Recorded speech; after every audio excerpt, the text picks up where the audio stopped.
I am very, very wuckied. I know that over the past while, I've been a fairly inconsistent YouTuber. My upload schedule has been all over the place, and I've just generally been unreliable. I've also over-romanticized a lot of topics in the past, and I could go on about this for a long time, but I'm gonna ask for this one video that all be put aside, because I need to talk about the 2,000 plus videos that I've made in the past and how I've turned this from a hobby into my current paying job that keeps a roof over my head and keeps me fed, and potentially every other video that I ever make on here from here on out, and whether or not this will be able to be my job moving forward. I'm actually gonna sit down. I tend to get pretty fidgety when I do these videos standing up, and that's the last thing I want to worry about right now. You've likely heard the term COPPA used a fair bit over the last couple of weeks, as a lot of YouTubers have been speaking up and talking about it. And that's what we're going to talk about now, and how it could potentially spell the end of my YouTube career if it was to go through and affect me like I very much believe that it will. COPPA is the Children's Online Privacy Protection Act. It was a law introduced in 1993 that essentially means if you run a website, you are not allowed to gather information from children under the age of 13. When I talk about information, there's two different kinds of information. The first being basic info that you'd find on web page fill-outs when you're creating a new account for a website, let's say YouTube: age, name, birthday, location, gender, height, etc. That's basic info. The second bit of info are cookies. If you don't know what cookies are, they're the reason why if you go shopping on a website or just search up something that you want to buy, say you're looking for winter clothing, and then you go to a bunch of other websites and every ad is about winter clothing, those are cookies. Cookies are collected and used throughout the entire internet because, as you can imagine, it's a lot more profitable for these sellers to be giving you ads that you are more likely to click on. They're not going to want to serve ads about summertime clothing and sunblock when you're buying winter clothes. And so YouTube does this too. I mean, you're wondering why, if you're watching a lot of gaming videos, all the ads that you're seeing before it are all gaming related, because you're going to click on them, right? You're not going to want to click on ads that are related to beauty and makeup or hardware and outdoor shit. You just want to hear about video games. And of course, that makes YouTube money. YouTube serving all these personalized ads makes them a ton of money. Collecting data from underage kids makes them a ton of money, so they lied to the FTC for years about collecting cookies, and then the FTC finally caught up with them about it, and then they got sued for $170 million. And then the FTC came in after the lawsuit and said, all right, you're not allowed to have children's content on your website at all anymore. You can't have it. It's not allowed. And YouTube bent over backwards and said, all right, fine, just slap us silly. No more kids content at all. And that's why we're here. And that's why any creator that makes content that is vaguely for kids is screwed out of their job. So because of the FTC not wanting YouTube to host child-friendly content on its website anymore, specifically not wanting its creators to make child-friendly content anymore, every YouTuber from here on out will have to label their videos either for kids or not for kids. Everyone has to do that. Whether you make a video or not, you have to label it for kids or not for kids. If you label your video for kids, your video will not be pushed to sub boxes, so subscribers will have no idea that you uploaded a video. They will not be in the recommended or suggested side of the right-hand column when you're viewing videos. They will not be searchable. You can't look up the video unless you go to the YouTuber's channel directly. They won't have likes or dislikes. Comments will be disabled, and they won't have targeted ads, so they will make around 90% less income. And in addition to that, I've also heard that if YouTube claims an entire channel as for kids, or if the creator does that on their own, their channel might not be searchable on YouTube, which is horrendous, and they also might not be able to use the YouTube story feature at all. And if you heard all that and you're thinking, well, damn, I mean, at this point, your video is just invisible, right? Like, there's no way to search it or find it. Yeah, that's exactly what YouTube wants. I mean, if the FTC is telling them they can't have kid-friendly content on their website, they're going to do everything they can to make sure that that content can't be found on it. So obviously, you're not going to click the for kids button, right? You don't want to kill your channel. You're just going to say it's not for kids and hope that the YouTube algorithm gets tricked. Haha, just kidding.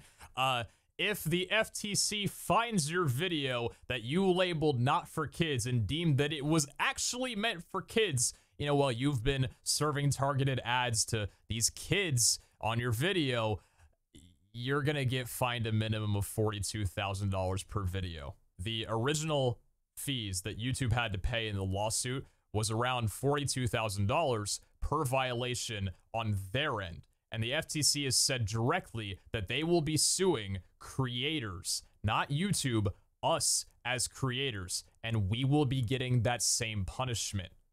$42,000 per video. And in addition to that, if you violate that rule and you say your video's for kids or not for kids when it really is for kids, your channel could also just be terminated.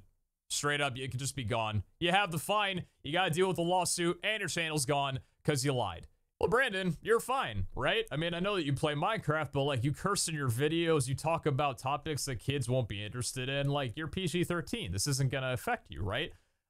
No.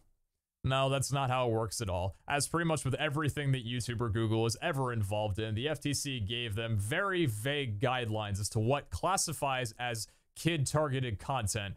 Let me give you some examples. According to the FTC's guidance on COPPA, a video is child-directed, which we call made for kids, if children are the primary audience based on the factors described below, children are not the primary audience, but the video is still directed to children based on the factors below.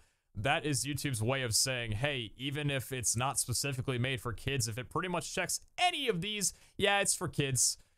Buckle up. I'm going to put up all the factors right here on screen, and you can pause the video if you'd like to read through them all, but I hope that you can understand, like everyone else in YouTube definitely does, that every factor on here is insanely vague to where any of my content basically falls under almost every single factor. Therefore, I have to claim my videos as targeted for kids, even though they're not. So what does this mean for me? Considering most of my content, if not all of my content, is Minecraft, and it falls under at least one category of being intended for kids, I don't really know what's going to happen to my channel, and nobody really does. This law is not set to fully take effect on YouTube as a final thing until January 1st, 2020. And even then, it's not guaranteed that it's going to pass, even though it looks like it really will. I am just going to upload videos as I have been.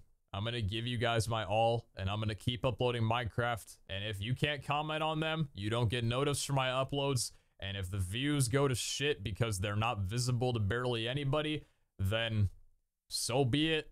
I'm going to ride the wave until January, because truthfully, I don't know anything of how this is going to work. Nobody really does until it's final. There's no reason for me to just stop uploading, so I'm not going to. I hope that nothing happens, and I hope it doesn't go through, but I'm going to give you guys content until then, and I will also keep you updated. If anything, you'll see these videos in your sub box, because these aren't labeled for kids. So if you don't see any videos from me for a month, and then you see an update video, might want to check back and see that there's probably a few that you missed.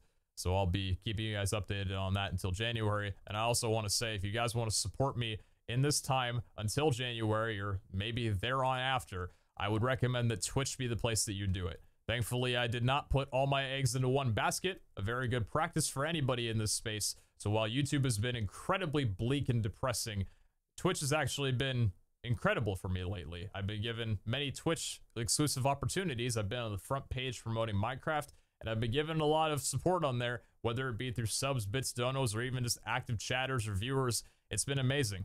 So if you guys want to support me, I would highly recommend you do it over there, because I will be continuing to stream as I'll be uploading on here. I'm just going to be doing it both, and I'll keep you guys posted.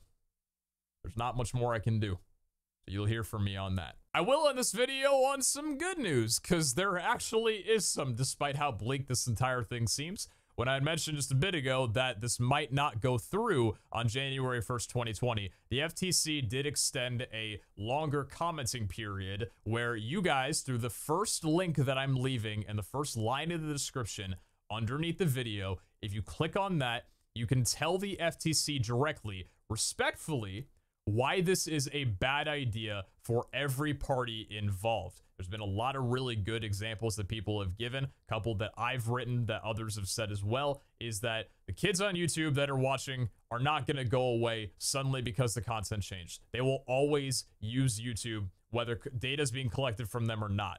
So if all the family-friendly creators either quit or start switching to raunchier content to pay for their bills, those kids are going to be susceptible to more mature content. And that's going to be terrible for them and the parents involved. Also, if little Timmy's favorite channels get shut down because of this, and little Timmy goes crying to his mom that their channel's not there anymore, and then the mom comes knocking at the FTC's door saying, why did my kid's channel get shut down? Now he's watching this raunchy YouTuber shit instead of the appropriate content he was before. That's bad for the parents and the kids and the FTC. So there's a lot of reasons why this law is outdated and bullshit, and you should write that. Please write that. Voice your opinions, because if you care about me or literally any other content creator that might be affected by any of those factors, please voice your opinion and make that known. Again, first line in the comment, click that link, talk to the FTC, tell them why you feel this is a bad idea. Thank you all for watching. Thank you for hearing me out. I'll keep you posted. Love you.